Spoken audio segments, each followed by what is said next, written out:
your song is through. Faint refrain we hardly knew comes crashing against the drunken waters of this wake as I hesitate because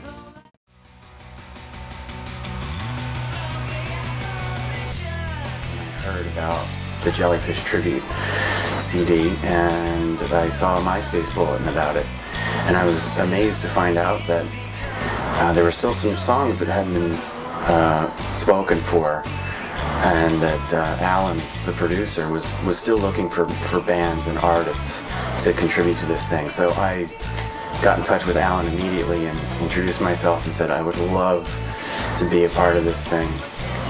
And there were still 9 songs left to choose from, one of which was Ghost at #1, which blew me away that someone hadn't picked it yet.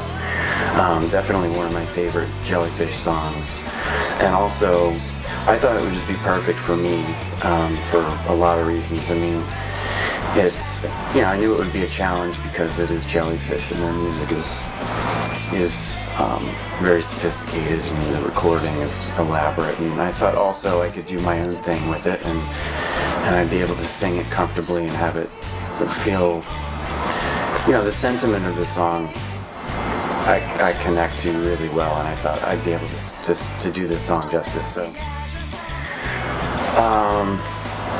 So as far as my approach to this track, I decided to keep the same vibe. I didn't really want to reinvent the whole thing and give it a different feel. I wanted to keep the tempo and the arrangement more or less the same, but there were some subtle things that I changed.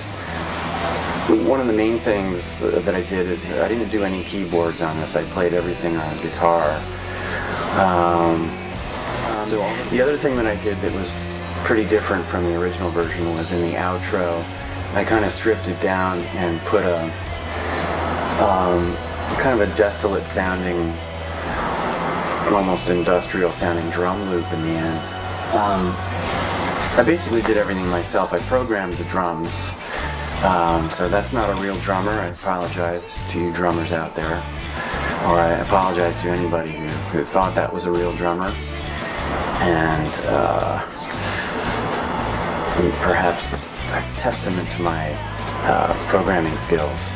But I played everything myself. I did all the vocals myself, and like I said, this was something that I was just doing on my own at the very beginning of getting my new project started. Well, for one thing, they're one of my favorite bands, so I've listened to them a lot, and I'm sure that a lot of the things that they've done, a lot of their sensibilities have probably seeped into what I do. Although I don't particularly try to write the kinds of songs that JellyFish wrote.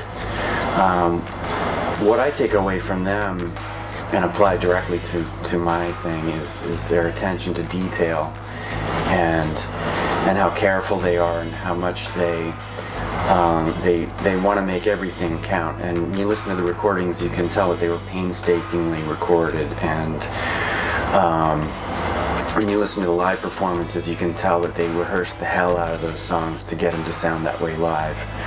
And it's the kind of thing that you don't see very often in a lot of bands. It's kind of a rare, a rare level of discipline, and I try to incorporate some of that into what I do. I'm sure I'm not nearly as obsessive as Andy and Roger were and have been.